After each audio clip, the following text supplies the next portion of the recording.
Hello and welcome to Tread Lightly, the podcast of two dinosaurs talking about books.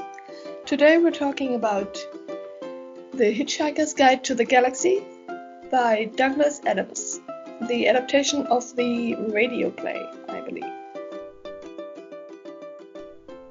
Well, there's quite a history to that, which we can go into in just a minute, but Yes. let's see if we... My version doesn't have the blurb because, it just assumes everybody knows what the story is. But I found one. Hang on.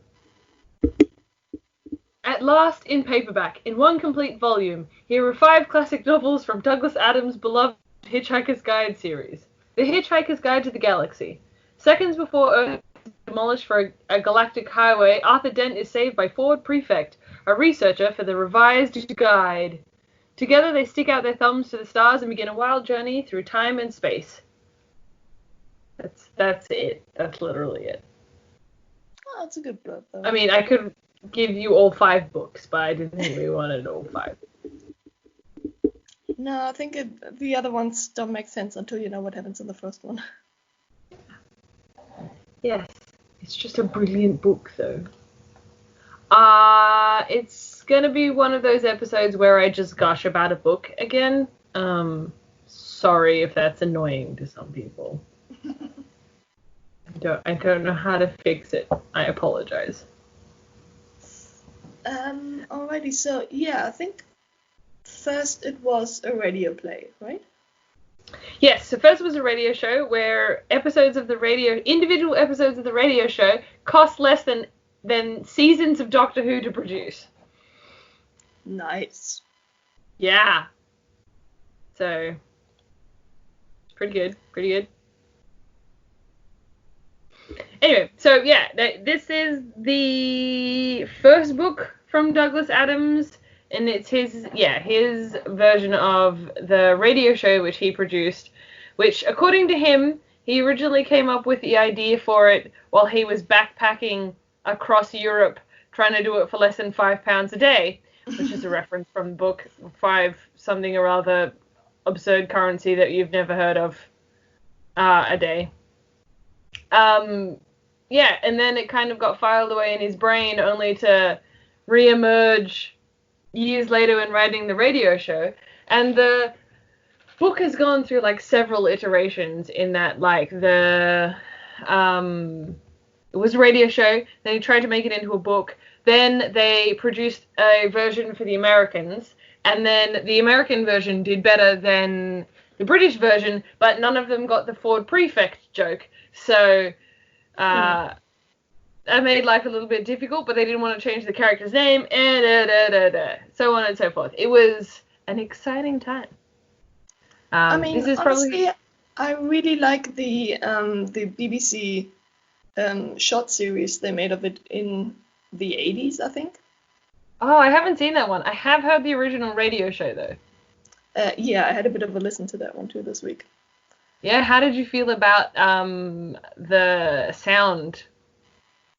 So, it certainly was different. Yeah, the sounds are very alien and a bit jarring. Not gonna lie. Yeah, I mean, it makes you appreciate the sort of effects we have these days. Yes. I mean, I get it. You had to work with what you had, but yeah.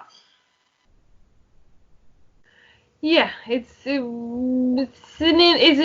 Anyway, it's interesting.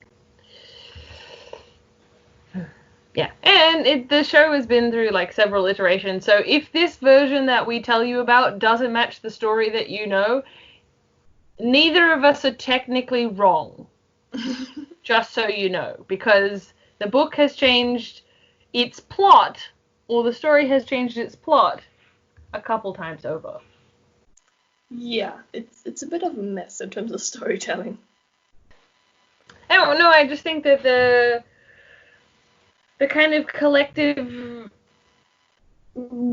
pot of boiling plot that is The Hitchhiker's Guide to the Galaxy is reminiscent of The Hitchhiker's Guide to the Galaxy in the book. So, you know, Yeah. I think it's on point. And also that Douglas Adams being one of the first people inspired to write comedy science fiction and just fucking nailing it. And I think it's hilarious. Anything that he's like, oh yeah, that's a vague idea from science, let's blow that completely out of proportion. Big fan. Yes. So what's the kind of rating that you would go for? Rating? Ah, this is a solid 4.5 stars. It's laugh out loud funny on even purpose. higher than that. There are a few books I give five stars for, I think. I don't know. Just seems like a lot.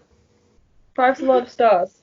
It's 4.5 stars. It's definitely entertaining. Would recommend 100%.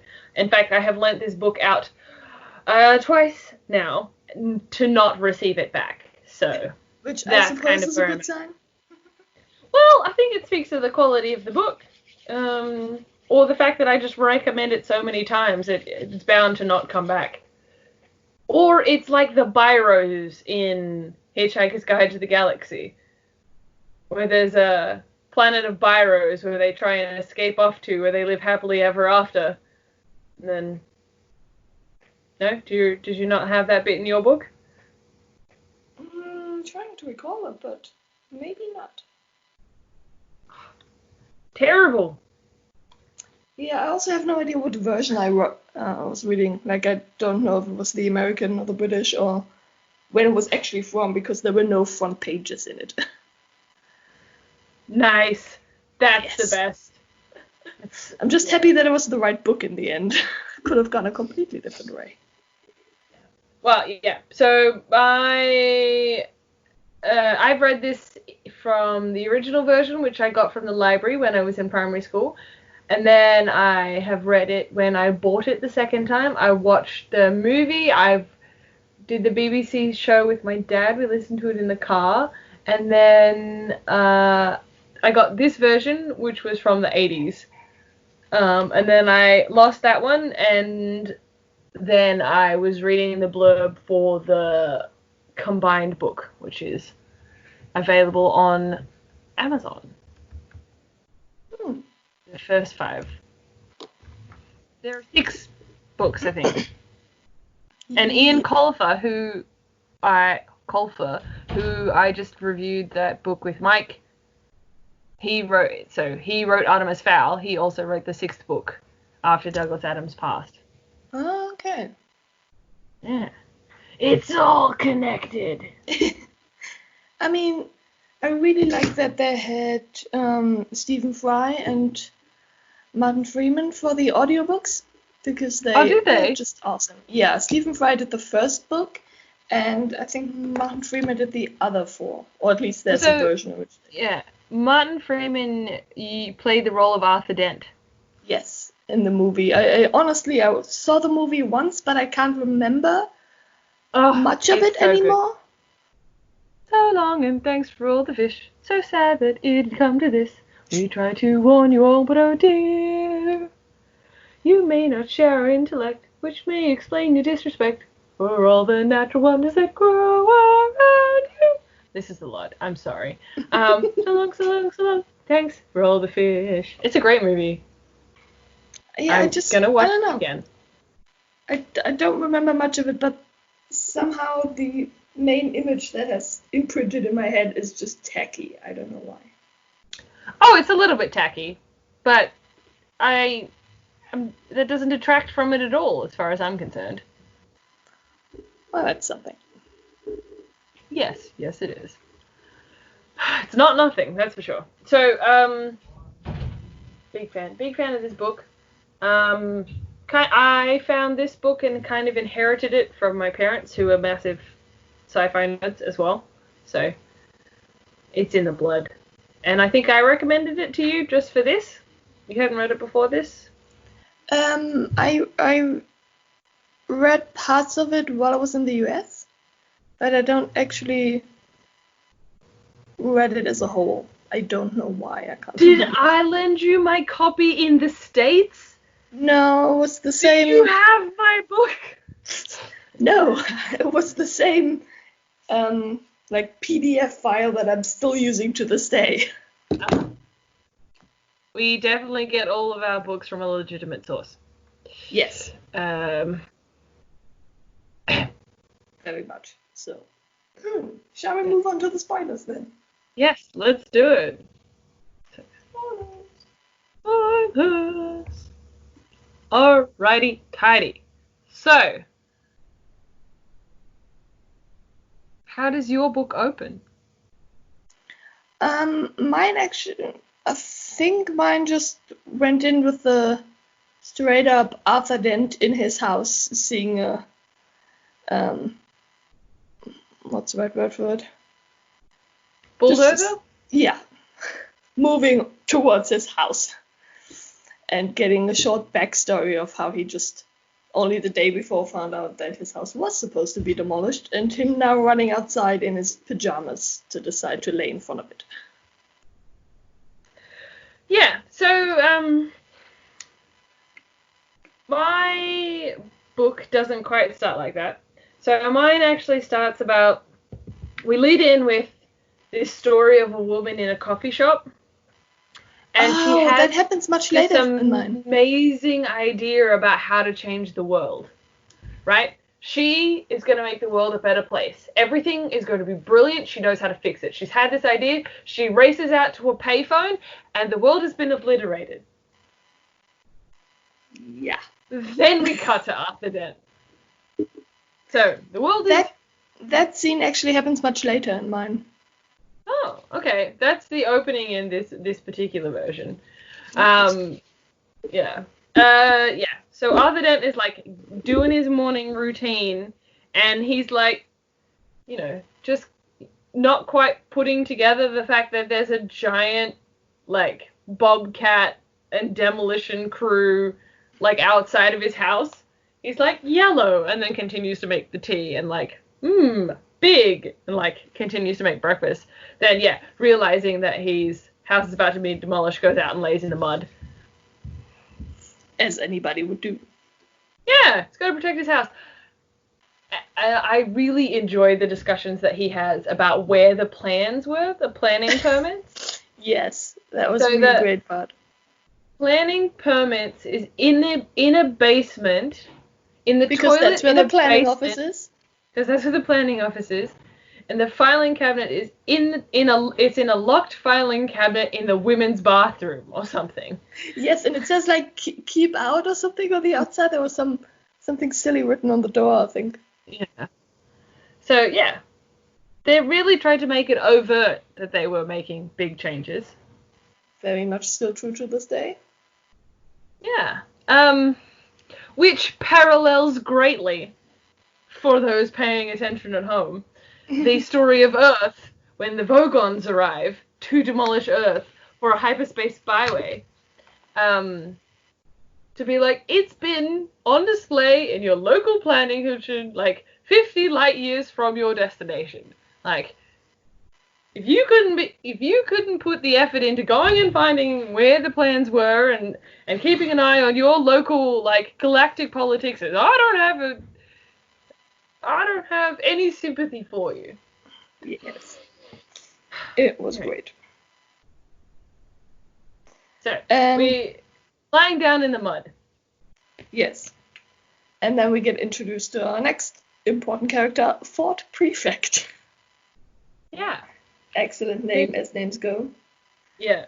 Who arrived on Earth having mistaken the dominant life form as being that of a Ford Prefect.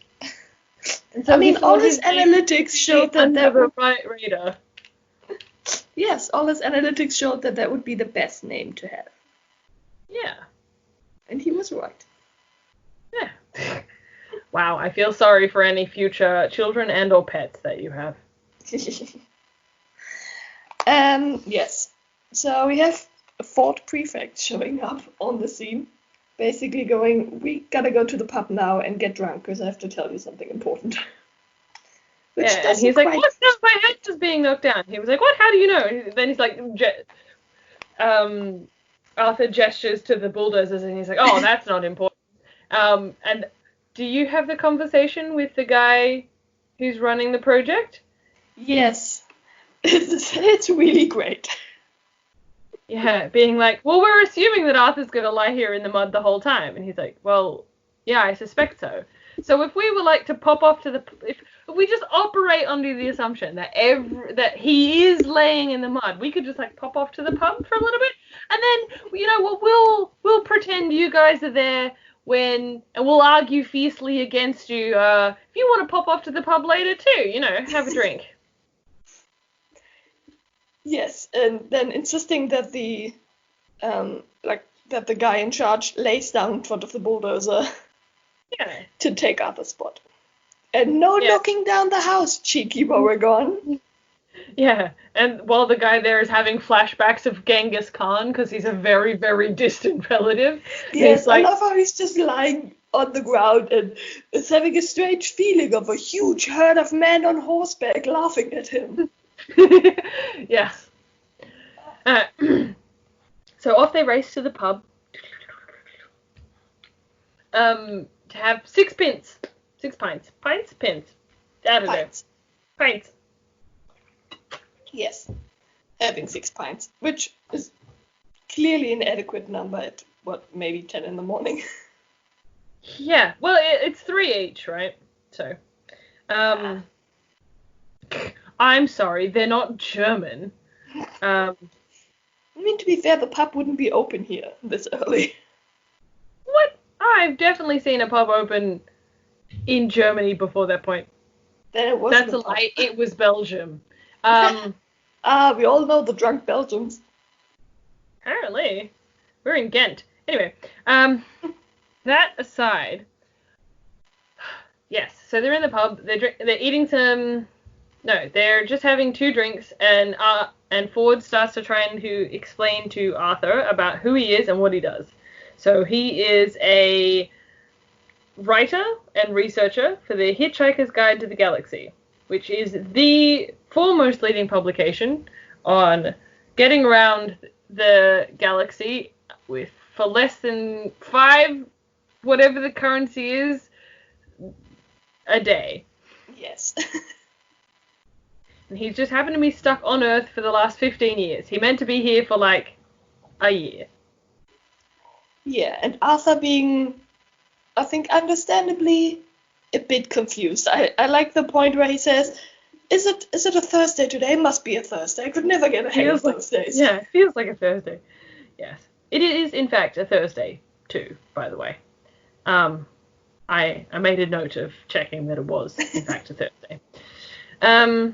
Yeah, so the people in the pub overhear him. There's a Vogon destroyer fleet that's coming. Right on time for the Vogon destroyer fleet to send a message to Earth. Their first alien contact, if you will, on a global level. And it is a very empowering message, of peace and prosperity across the galaxy. That not nobody even will get. Remotely true.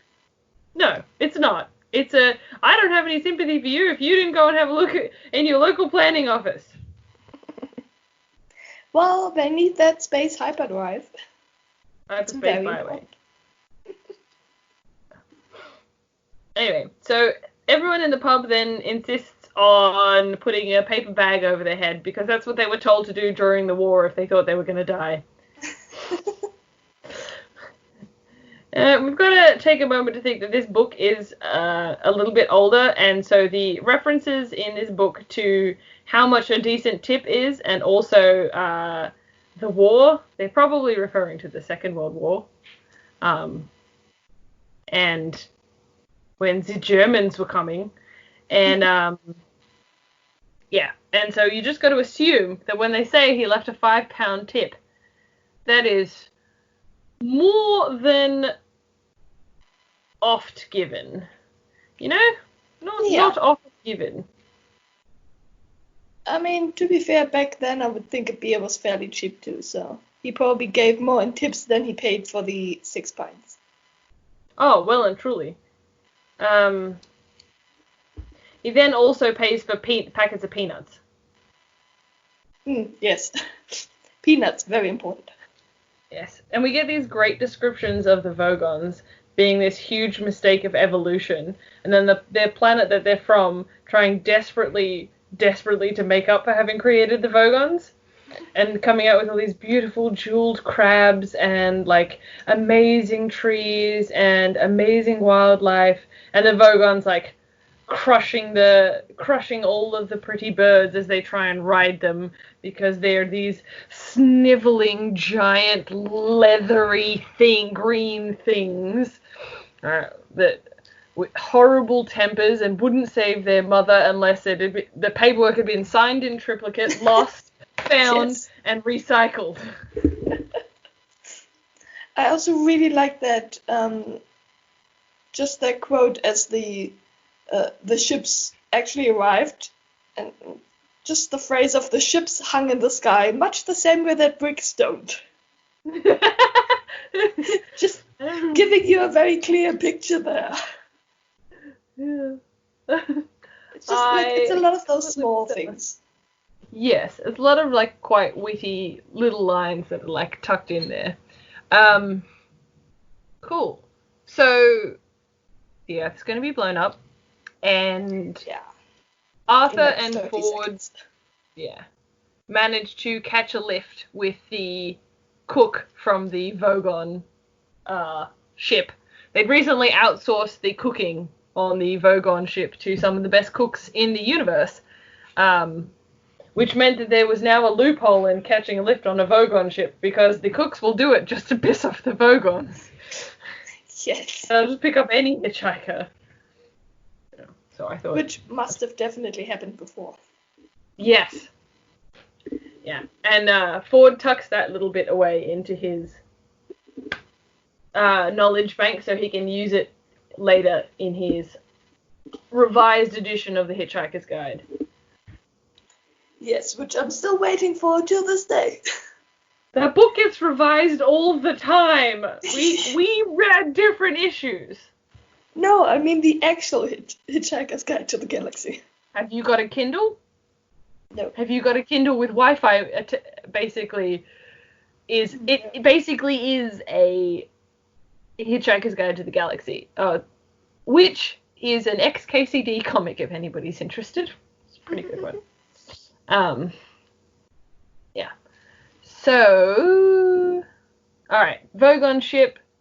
And then we have a lot of... We finally get to introduce Arthur to the Hitchhiker's Guide. Because Ford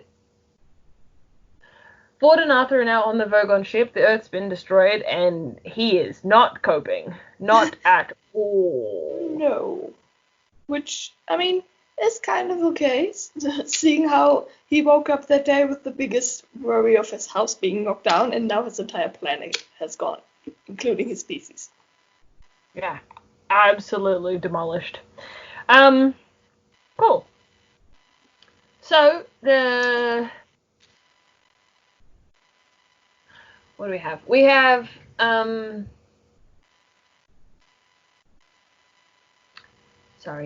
Ford's describing to Arthur about, like, what their situation is. He puts a babelfish in his ear, which we never really find out where he got one. Babelfish being a fish that, consumes subconscious brainwaves and excretes waves that you can then understand in your own language. And there's a great paragraph, right, that comes after the babelfish, where they talk about the babelfish being proof that God exists, and then God disappearing in a puff of logic, because without faith, so God asks for you to put your faith in him, he offers no proof. But proof of God is in the babelfish, and God subsequently disappears in a puff of smoke. Or in a puff of logic, sorry. Yeah. I think in my version they got it from some kind of fish tank on the spaceship. Oh, really? Yeah, it wasn't like closer described or anything. It was just Ford going fish tank and grabbing a fish. Cool. Well, Excellent. I'm glad that detail has been resolved. Yeah, so then he introduces him to Hitchhiker's Guide to the Galaxy, which is the #1 book in the galaxy for, like, as a travel guide, outselling the other one because it's slightly cheaper. First of all, it's slightly cheaper, and it also has the words "Don't panic" emblazed on the outside in calming gold letters. Which, I mean, should have been the first clue from marketing. Definitely. Yeah. Well, yeah, I mean, they did a great job with that. Then we were about to go into hyperspace, right? So Ford yes. and Arthur are about to go to hyperspace, and this is probably one of my favorite lines, where Ford goes, where Arthur and Ford are talking, and Ford says to Arthur, "It's a bit like being drunk." And he's like, "What's so bad about being drunk? You have to ask the glass of water." I think that's pretty good. Yes. Yeah, so was the whole towel situation in your book as well? Sorry? The towels? Yes, that Arthur doesn't have his towel, so it upsets Ford a little bit, but, you know, yes, it's understandable. one of the most important rules is always know where your towel is. Always know with your towel, because a hitchhiker with a towel is assumed to have a number of other things, and if you have your towel, then other people are likely to lend you things thinking that you'd run out of whatever that first thing that you need, but you had everything else. Yes, it's great. Along with a bunch of language that is terrible jargon and a bit of a joke. But you guys should read it because it's a funny joke, and you should just read it. It's entertaining. Cool. So, excellent advertisement. I am the best at this. Yeah, one day. Yes. At that point, do we cut to the Heart of Gold, or do we have Vogon poetry first? We have the poetry first.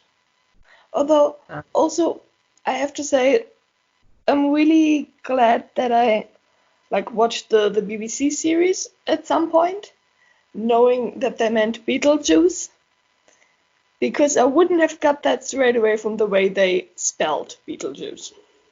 Oh, Beetle Yeah, it's like Beetlegoose. Well, that's not how it's spelled in my book, nor is that how it's spelled on the Wikipedia page. Oh, in mine it's Betelgeuse. Well, on the Wikipedia page, it is spelled BeeBleBrox. Ah, okay. So apparently a lot of different ones. Yeah, this is the Hitchhiker's Guide to the Galaxy. Nice. Yeah. So, Vogon poetry. Yes, basically being tortured by the captain of the ship. So the Vogon captain realizes there are hitchhikers on board, and he's mad about it. So he's going to go yell at some chefs and hunt down the hitchhikers, because there's nothing he can't stand less than hitchhikers. Yes, which the cooks must have so much fun.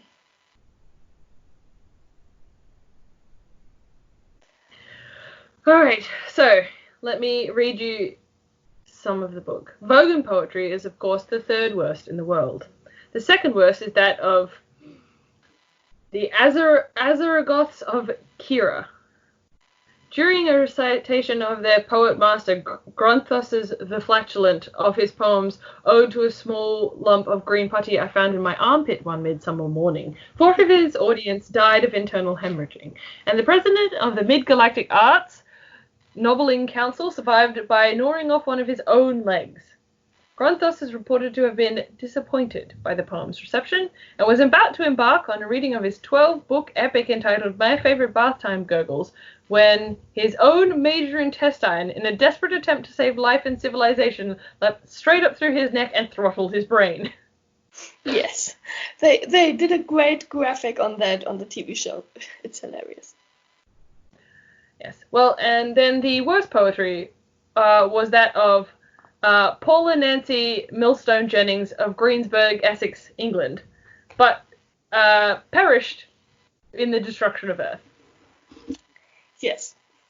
I love how anything that can give you hemorrhaging is still not as bad as the poetry of Little Girl from England. Little girl or grown woman? Who knows? Yeah. I mean, I would hope it's a little girl. God, I would hope so. Nah, it's a grown woman who's been inflicting that on people for generations. I'd like to think it's like a sassy dig at somebody he knows. Probably. Anyway, so Arthur and Ford get strapped into the poetry appreciation chairs. Yes. Which, I mean, it sounds so much better than just torture chairs. Yeah. Well, the Vogons are well aware that their poetry is the third worst in the world and don't care. Yes. They suffered no illusions about it. Anyway. Yes. So they have to suffer through the poetry. Yes. And Arthur had no idea what he was in for, but he knew he didn't like anything so far and that things weren't about to change. I like that he's so realistic. Yeah. So they survived the first poetry reading. And in a desperate attempt to get out of it, Arthur starts complimenting the poetry.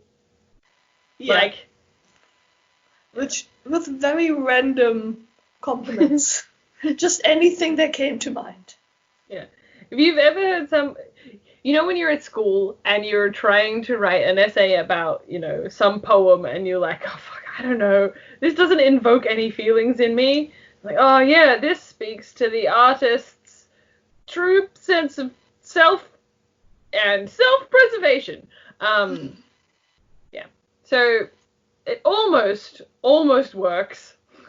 Yes. But it doesn't. So, yeah, they're just thrown out of the hatch, ultimately.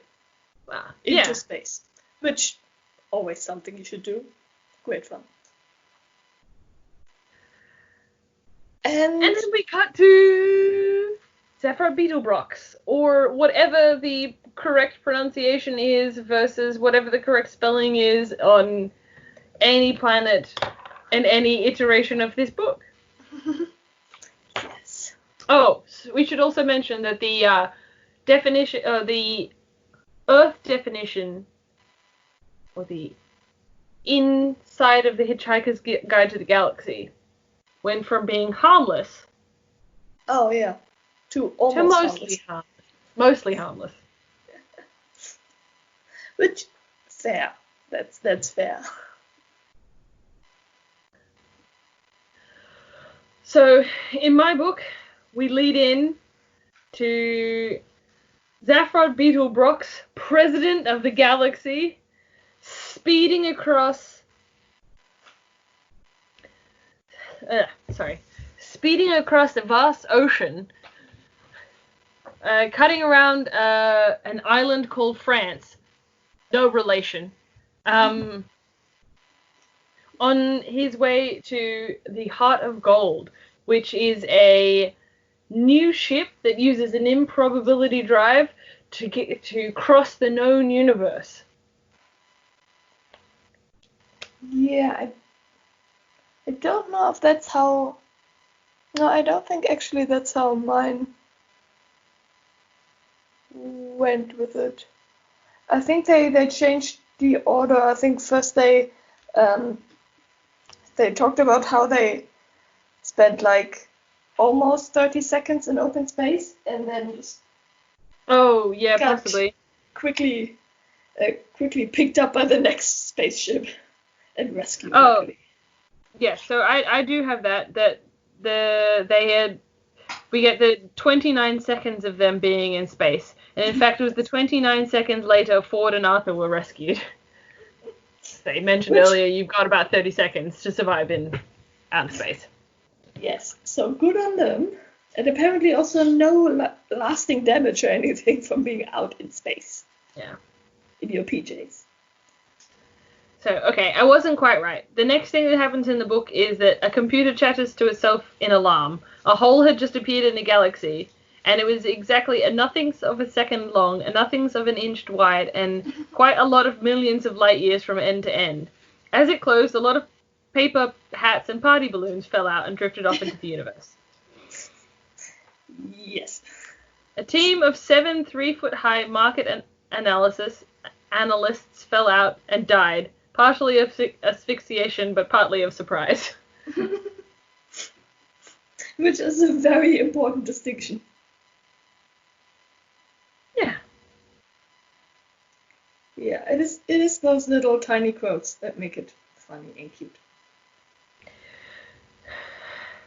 Yeah. So what happens next in your version of the book then?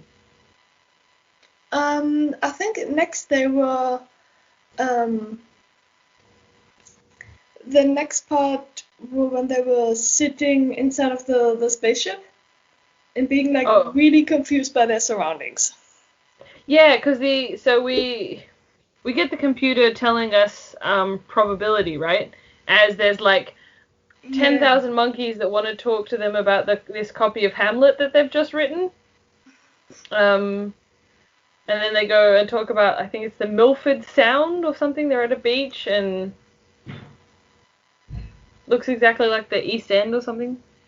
Yeah, it's a bunch of really confusing just scenes. They halfway lost me there. Yeah. No, because there's an infinite number of monkeys that want to talk to them about Hamlet that they've written. You know, because if you had enough monkeys and enough typewriters, you'd eventually get Shakespeare. Yeah. Cool. Probability drive. So,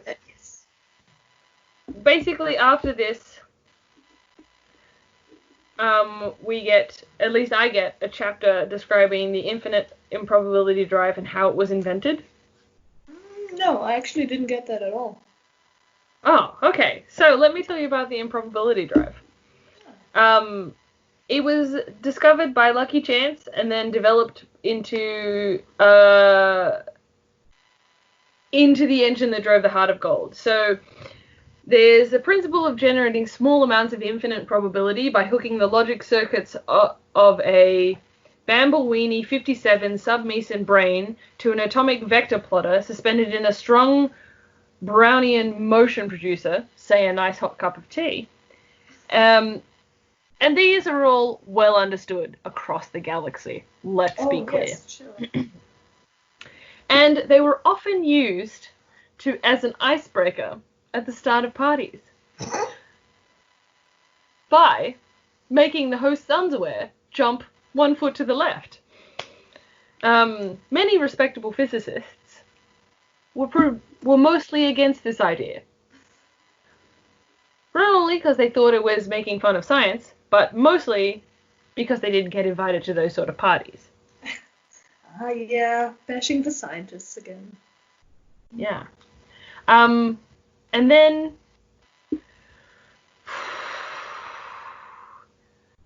then one student was left to sweep up the office after a party, and he thought to himself, if such a machine is virtually impossible, then it must logically be a finite improbability. So all I have to do in order to make one is to work out the exact improbability, is feed that figure into the finite improbability generator, give it a fresh cup of really, really hot tea, and turn it on. And he did this, and was rather startled to discover he'd managed to create the long sought after golden infinite improbability generator out of thin air.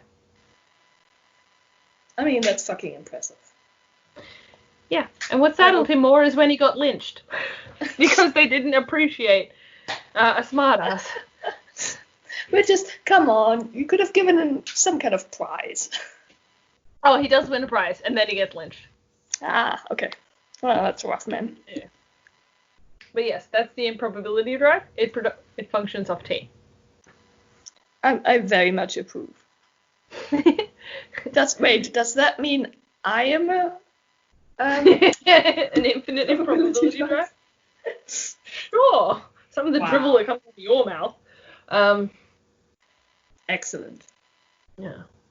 Anyway, so that's the infinite improbability drive, and I am a big fan. I mean, you've got to be careful for that. People are getting lynched for things. Yeah. But that's kind of like what I mean. Like, he takes some really small bit of science that people have discovered and blows it out, like, to a ridiculous extent and feeds it back in on itself and comes up with these ridiculous concepts, right? Like, that's the science he uses to justify his TARDIS, effectively.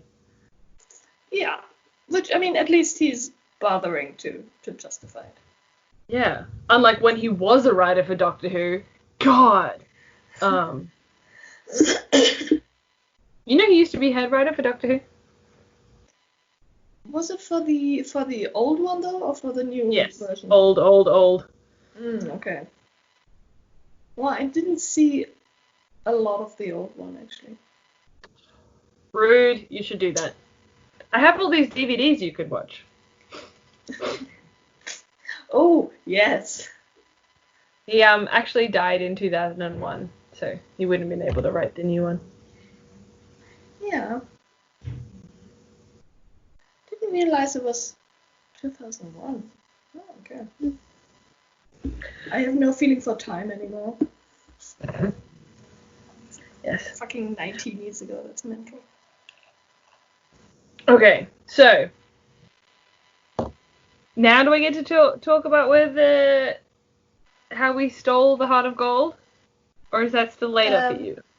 No, I think that's now. Okay, I lied. That's not where it is in my story. We actually get a discussion between Zaphod, Beetlebrox, and Trillian.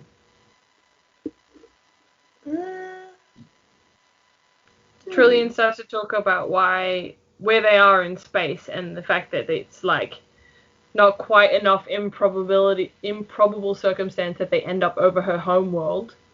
And yeah. It's all of the improbable things really confused me to no extent at some point. Well, there's got to be a level of improbability encountered in getting to your destination. So there needs to be enough weird coincidences, basically, is the premise. Yeah. Which I think is pretty funny. Also, what I really like is the description of him being the president, but also that the president has no power whatsoever. No, his whole job is to distract from the governance of the universe, because there's only 6 people who know how. Power. Yeah. So he's actually been the most successful president the galaxy has ever seen. Yes, because he's great at not leading. No, at distracting. He's spent 6 years of his term so far in prison. Yes. Which, I mean, to be fair, does make for a good distraction. Yeah. Especially if you're still the president while you're in prison. Yes, he was. Like, fucking impressive. More than a little bit. Anyway. So, Zaphod Beetlebrox stole the Heart of Gold. Names, once again. He kidnapped himself and stole the Heart of Gold. I want to rewatch the movie. Okay, I will. I'll put it on the list. So, the Heart of Gold's interior was designed by like a bunch of famous scientists, one of whom, which I need to mention, is a hyper-intelligent shade of blue that for the opening ceremony had been refracted into a like bit of glass to attend the opening ceremony so that everybody else could see him.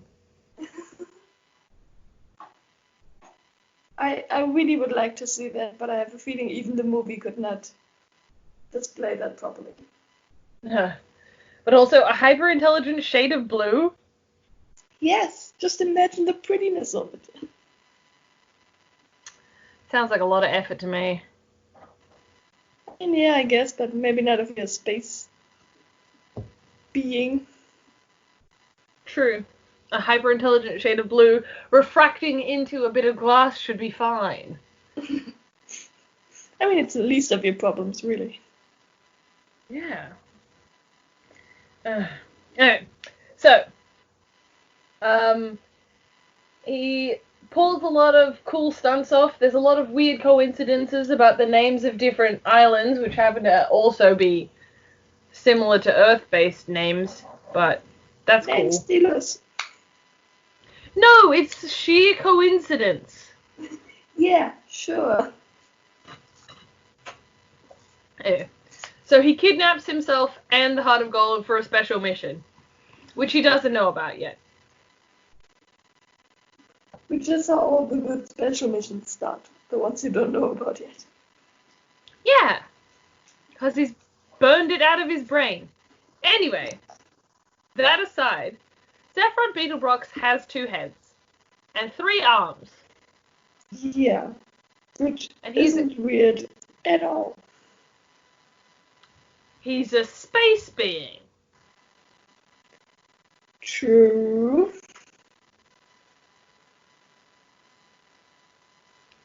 From one of the planets of Betelgeuse, I can't remember. Well, it seems like whenever we need a location, somewhere around Betelgeuse seems to be the way to go. Yeah. In the vicinity of Betelgeuse. Alright. So, we have, on the deck of the Heart of Gold, we have Zephyrod Beetlebrox, we have Trillian Macmillan, or Trisha McMillan, now going by Trillian, and we have Marvin. The clinically... It's a great name. Yeah. Marvin, the clinically depressed robot, because the cybernetic industries were trying to get genuine people personalities into their robots, and Marvin is a prototype, and will remain the only prototype. I really like Marvin. I found it very enjoyable. Is it just because he's played by Alan Rickman in the movie? I hadn't seen the movie, so at least I can't remember. The movie. Oh man! But it's I don't know. He's great. Yeah. Okay, so that's who's on board the ship, and it turns out that Zephyrod Beetlebrox and Ford Prefect are like brothers from their second mother. I don't know. It's an interesting breeding system. Yeah. But so we have this discussion between Trillian, Zephyrod, and Marvin about going down and picking up the hitchhikers in the bay because the ship has picked them up for no apparent reason. And Zephyrod is like dicking about at the controls, and this is my probably one of my top quotes from the book, because I just felt like, anyway, I'll just read it. One of the major difficulties Trillian experienced in her relationship with Zephyrod was learning to distinguish between him pretending to be stupid just to get people off their guard, pretending to be stupid because he couldn't be bothered to think, and wanting someone else to do it for him, pretending to be outrageously stupid to hide the fact that he didn't understand what was going on, and really being genuinely stupid. He was renowned for being amazingly clever, and quite clearly was, but not all the time, which obviously worried him, hence the act. He proffered people to be puzzled rather than contemptuous. This, above all, appeared to Trillian to be genuinely stupid, and she could no longer be bothered to argue about it. I mean, that's pretty much every person alive, right? Are they really stupid? Are they pretending to be stupid? And which pretend version of stupidity is it now? Yeah. Yes. it amuses me to no end her suffering with this. Anyway, so Marvin gets sent down to retrieve the two hitchhikers, and he explains in great detail about the Cybernetics Corporation and the fact that the doors also on the ship have genuine people personality, and they are unpleasantly happy about having done a good job opening the door. Yes, much excitement about the doors. Must be a they nice sigh every time they close for having done a good job. I mean, if I were Marvin, I would hate them. You would hate them in real life. If you ever came across a door that sighed with contentment every time it closed, you would start to get really pissed off. Probably, yes. So that's why I want them in the castle.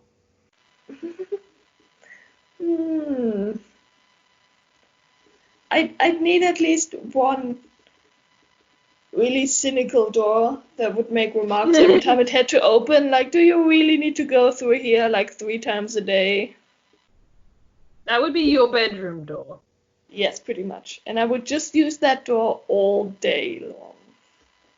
That's a lie. You'd use it once, maybe twice, and then it'll have convinced you to stay inside. I don't know. I like fighting with talking doors. Do you? It's a robot. It has the same comments. I'm not programming it with more than 4 arguments. Aww. Well, feel free to learn how to do it yourself. Why again do we have electronic doors? Why can't we get the old creepy squeaky ones? Oh man, my bedroom door at the moment is so squeaky. It's ridiculous. There's nothing subtle about getting up to go to the bathroom in the middle of the night. Well, the whole house needs to wake up for it, clearly. Yeah, it's a group event. Anyway, so then we get to hear a little bit more back detail about Arthur Dent's life and the time he was almost hitting it off with this really cute girl at a party at an Islington flat. Yes. Just for her to disappear with another guy out of the blue. Yeah. Yeah, and then they walk onto the ship deck, and who do we see but that guy and Trillian? Yeah, Trillian being the woman and that guy being Zephyrot. Yeah. I love that we've already met. Oh, yes. I feel that. I've had that a couple times. Where you meet somebody for like the 3rd time, you're like, seriously? It's the 3rd time. Like, first time, sure. Second time, you don't remember, excellent. But we've met 3 times, mate. Like, just mate, I get it. Clearly, I'm not interesting enough for you to remember, but just try. I will remember somebody's. I will remember somebody's face, but with names, I can meet somebody 5 times in a row and I still won't know your name. Yeah, that's fine. Act like you know me but have forgotten my name, sure. Forget that you've met me completely. This is just, it doth irk me so. It irritates me to no end.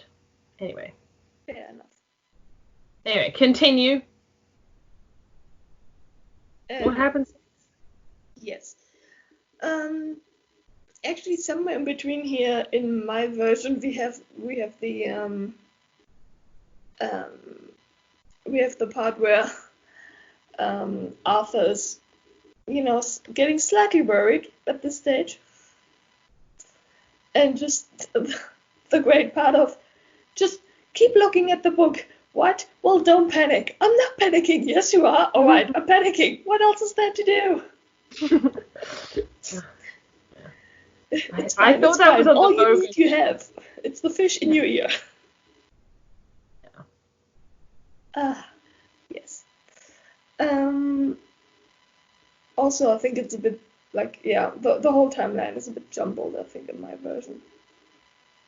Or it could be my version, who knows? Yeah, I'd really like to get my hands on the first ever copy, like the original version that was wrote down. Well, good luck with that. That is all I can say.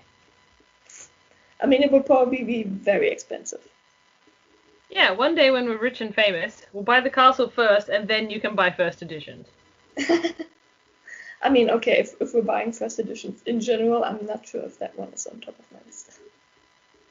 Yeah, okay, side note, what is your first edition favorite? What's your favorite first edition? Or what do you want as a first edition? Ooh, that's a tough one.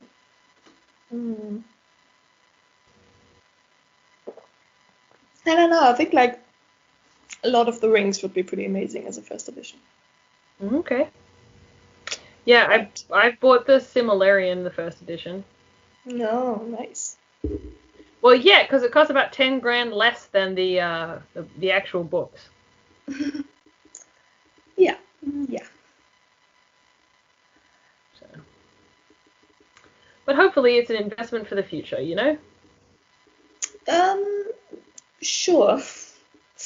You know, until the Earth disappears after an alien attack and none of it matters anymore. The Vogon fleet descends on Earth and hangs like bricks in the air. Anyway. Okay. Magrathea! Yes. Magrathea! We're going to Magrathea. I think so. Hold on. There are a couple of parts in here that we already covered that are now just showing up in mine.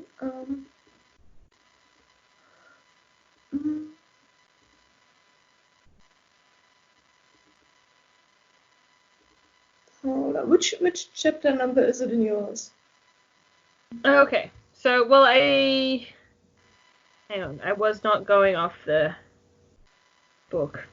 Oh, sorry. That's alright. It's basically... So... Unprotected space, the ship did it all by itself. Hey, Marvin. Alright, what do you mean? Just that. Thank you. Encyclopedia Galactica defines a robot.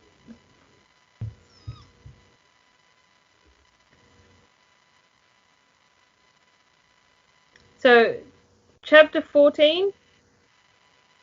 Trillian couldn't sleep. Arthur slept very well. He was very tired. Yeah, I think that might be. Yeah, that might be similar to mine then. Yeah, and Ford just gave up the attempt to sleep. Anyway, so basically they all go to sleep, and Arthur's the only one that goes to sleep because he is very tired. He's had a very distressing day. And everybody else wakes up as they pull into orbit around Magrathea! You want to keep going? Yeah. Hold on, I'm trying to. It's like really annoying to use ebooks on the desktop. I've never tried it before, and apparently it's not the smartest idea. But I don't think I have it on my phone anymore. Yes. So basically, Magrathea, yeah. In my head, it just became Margaret at some point. No, it's Magrathea. So Magrathea basically being the richest planet of all time. Yes. So before the universe crashed and burned the first time, when everybody was really, really rich, they could create planets to their very own specification, where everything was exactly as they wanted, and you're incredibly well off. And then there was a Great Recession, and so Magrathea went into hibernation. Yeah, which, I mean, they don't know. They think either it's a myth or it doesn't exist anymore. Yeah. Pretty much. Which is fair enough. I like that one line, I'm not sure where it is anymore, where basically everybody was rich at the time, or they simply didn't know about the poor people. It's just like, Yeah, that sounds familiar. Yeah, so the poor people don't generally get to write the history. No, it's quite strange, isn't it? Yes, so they do actually find Margrathea, which is like very, very improbable. Yeah, super improbable. Which is why they needed the improbability drive. Yes. Where actually, I think it's Arthur, isn't it, who uses it that time? No. Arthur only touches the dials once. Okay. Then I might be mixing that up with the show.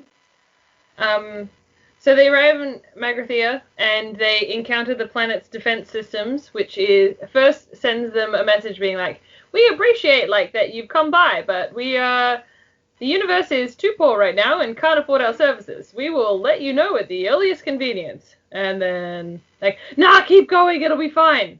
That's Saffron, in case anybody is missing that one. And then the planet sends to be like, "We appreciate how committed you are to seeing us, but we can't come to the phone right now. Please go home." And then they go a bit further. It's like, "We appreciate your commitment. Have 2 guided missiles as our gift to you and your dedication to finding us." Yeah, which, is just the nicest thing you could give somebody after calling 3 times, basically. Yeah. I mean, I feel like if anybody called you 3 times, you would definitely be sending them a guided missile, right? I don't know. I mean, guided missiles aren't cheap, you gotta be careful when you use them. 3 times, though? They didn't give up after the first? That's gonna be a tough call. Well, yes. So they do shoot the missiles, and I think that's when Arthur then uses the probability drive. Yeah, so we have a bit of an action scene where we're trying to outmaneuver the missiles and it doesn't work, and somebody has disabled the systems on board. I suspect the mice. And then Arthur jumps in and just pushes the improbability button. And nothing happens. It's super improbable, but they're back where they started. Except the missiles are gone, and then we have a bowl of petunias and a giant and a great whale. Which is just, I mean, out of all the things that were important to be turned into, yes, we knew the big sperm whale. Yeah. What is all this stuff rushing past me? I'm gonna call it my head. Oh, yes, my head, and this great rushing sound. I think I'm gonna call it wind. Wind. I feel it up against my. What am I gonna call this? Tail. Yeah, tail. I can flap that. That's super exciting. I mean, the whale has a great time until he hits round thing. This big round thing. I wonder if it'll be my friend. It gave him a hug. Yeah. The only thought from the bowl of petunias was, oh no, not again. And I feel many theories around this is like, if we pondered it, we'd know a great deal more about the universe than we do now. Yes, if we could ever find out why again was the word we used here. Yeah. No. Yes, we get the so they actually land on the planet now, seeing how the 2 guided missiles were the only defense system in place. Yeah. Yes, and I think the others go underground while Arthur stays. Arthur and Marvin stay on the surface. Yes, Arthur and Marvin. And then Marvin just gets found by one of the, well, I don't know, do we have an actual name for the race, or is it just a Margrathian? Yeah, Arthur gets picked up by one of the Nagrathians, but we don't get to know his name. Well, for a little bit. In mine, he actually introduces himself like a page after they meet. Yeah, so originally he goes, "Oh, my name is not important," blah blah blah blah blah. But when they get into the vehicle to take Arthur onto the planet and see what it is that they're doing, he's like, "Oh, my name's Slarty Bartfast." Yeah, which is just... I'm assuming he couldn't come up with the name, so he just went with ridiculous. No, I did. Oh, you mean the author? Yes. 100%. Said it wasn't important. After Arthur laughs. Which, I mean, yes, everybody would. He insists it is, it's not important. I'm assuming that everybody always loves it the same, so. Yeah. Fair enough. Anyway. Yes, so they head off inside of the planet, and we get to see them building Earth Mark II. Yeah, and actually in my version, that's kind of just before they get inside, the chapter ends, and we get the part about the dolphins on Earth. Oh, yeah. So this is the little interlude of just that dolphins always, or that humans always thought themselves more smart than dolphins because they achieved great things like the wheel, New York, walls, and so on. While dolphins just ever been mucking about in the water having a good time. Which is exactly why dolphins considered themselves the most intelligent creatures on Earth. Because the humans kept building all these things, and they got to muck around in the water. Which, I mean, is fair. And then they thought that basically the communications were always misinterpreted. Especially the last time when the humans thought they were trying to do a double backward somersault through a hoop. I think it was a triple backflip through a hoop, yeah. Yeah, while whistling the Star-Spangled Banner. But in fact, it was just the message, so long and thanks for all the fish. Which you may recall earlier from my incredible singing voice. Yes. So, I mean, I do like the idea that somewhere out there are some very highly intelligent dolphins just thinking, those humans, there they go again. So, yeah. You should also point out that neither of those were the two most intelligent species on Earth. Yeah, I mean, when you think about it, it's kind of crazy. Yes. The most intelligent species on Earth turned out to be the mice. I mean, they fucking commissioned the planet, so. Yeah. Which we learn in the car from Slarty Bartfast. Yes, while seeing Earth Mark II. Yeah. And Slarty Bartfast is the designer of fjords. He got an award for doing Norway. Which, I mean, he did a really good job. He did a really good job on Norway. I like how he also explains how it came into fashion and then it went out of fashion again and then he wasn't important anymore. Yeah. Because fjords apparently are one of those things that just come and go in fashion. It's fashionable for a bit. Yeah, a good old fjord. And then basically he's doing the same thing with Mark II. Doing the fjords again. But in Africa. Yes, because you can never have enough fjords.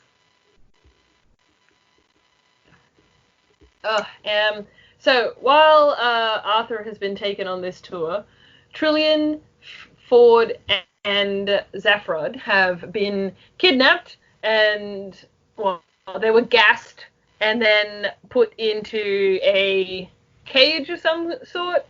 And Trillian and Ford came around earlier and started yelling at people and that they wanted something to do.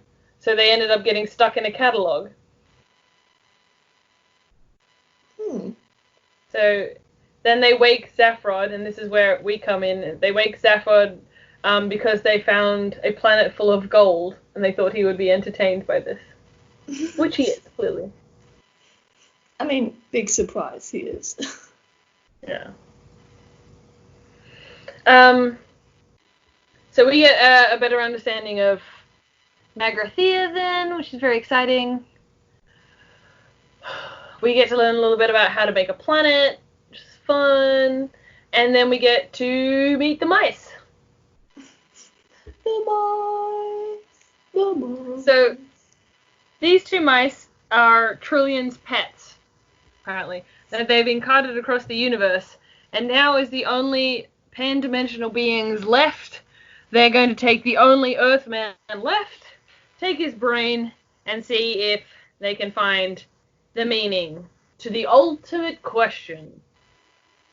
Life, the universe, and everything. Yes.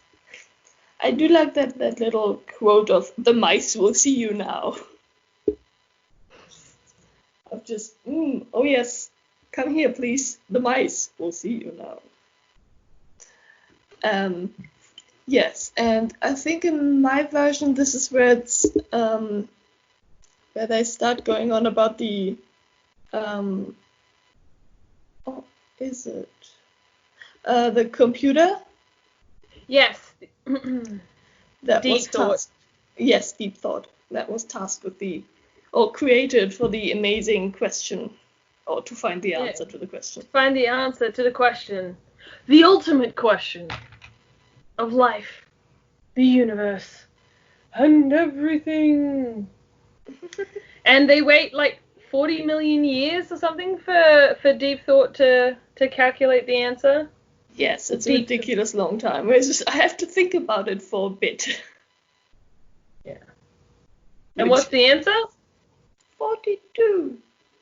But just, what? I mean... How can it be 42?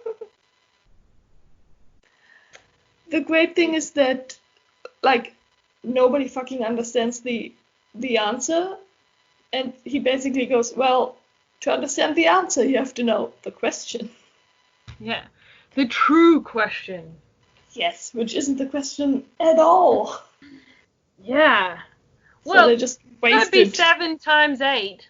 No, that's stupid. Why would it be 7 times 8? Yes, so they just wasted 7.5 million years to get an answer to a question they don't know yet. Yeah, and so Deep Thought designs them the ultimate computer, which turns out to be Earth. Yes, to calculate them the question. Yeah, of life, universe, and everything. Yeah, and then 10 million years later, and just, 5 minutes before it was done? 5 minutes before they're done. The Earth gets demolished. Ah, damn. So that woman on the phone, I think she's going to have had that answer, you know? Yeah, probably. It's just, you know. It's like when the microwave is almost done and then somebody's opening it. Always. I never finish it. I don't want to hear it beep. I factor in my extra 5 seconds. 5 seconds? You have to wait till it's just one. It's the excitement. Nah. I don't have time for this. Yeah, so they figure out that Arthur, being the last non-organic thing from the computer, basically has the last question, human, yeah, imprinted into his brain. So they want his brain. They're negotiating for his brain. Yeah, how much you want for that brain, man? He doesn't want to sell. You'll be programmed not to notice if we put an artificial one in. Which might be better than a normal one. Who knows? Yeah. Yeah, so I think they start to fight and are like just trying to cut his head open to get the brain out. Yeah. And that's when he starts like just saying things that could be the answer, you know? Like 7 times 8. No, we don't like that one. We're never going to make any money on cable news selling that answer. Oh, okay. How many roads must a man walk down? Oh, that's pretty good. I like that one. Anyway. Yeah, and then I think it's some kind of alarm that goes off, isn't it? Yes. They're under attack. Yeah, which gives them a great diversion to escape from the mice. Yeah. While the galactic police is arriving. Yeah, the police are here to rescue Zafrod from, his kidnapper. Kidnappers? Zafrod. Yes. I like the police members Shooty and Bang Bang, which has not aged well at all. No, you just gotta think, he's British. He's British. Mm-hmm. Or he could see the future. Maybe a bit of both. But yes, and then I think the police guys, they just die, right? Yeah, for no explicable reason until we get outside. Hmm. So they're firing at them, being like, "We don't want to fire at you. This is I have outside interests. This isn't the only thing that defines me."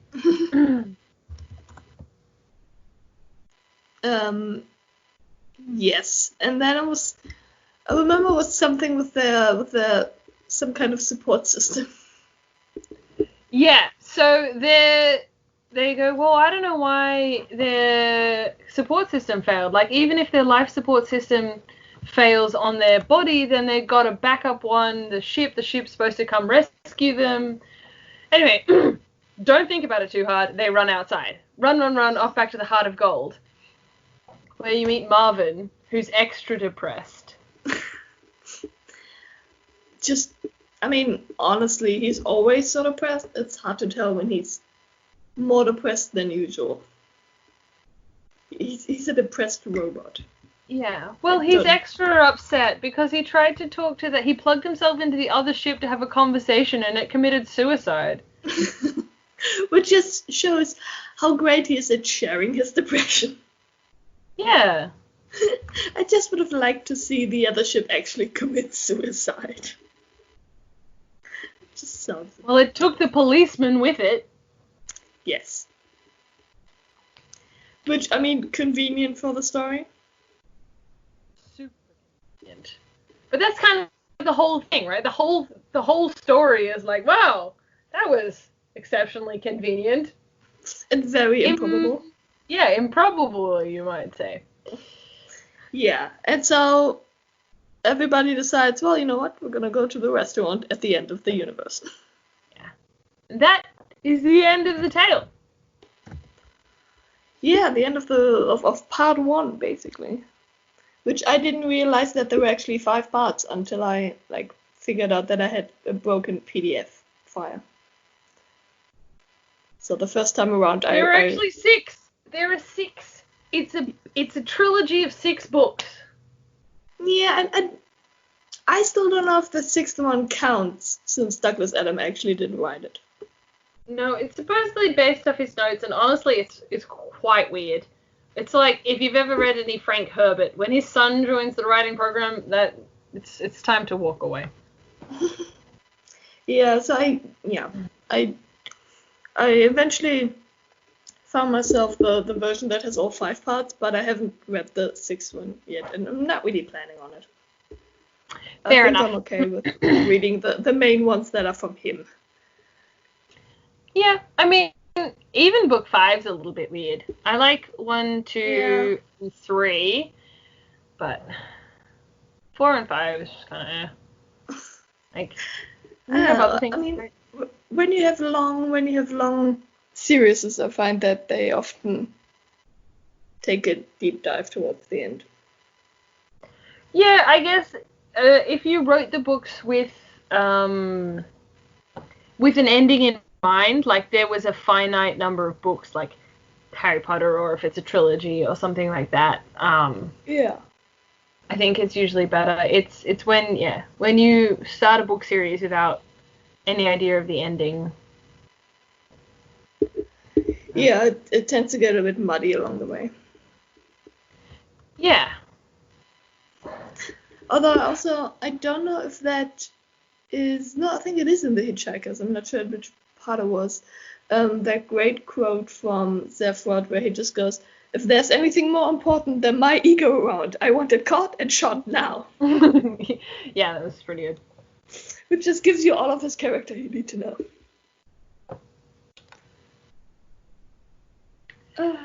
Yeah. Anyway, so... Sorry. No, please continue.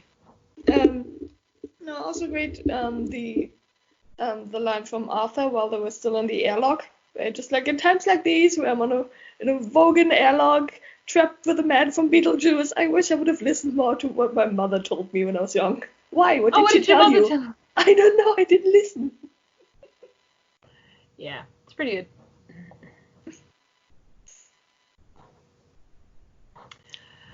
Anyway, so what are you rating it out of 5 at the end of the book now that we've reviewed it again?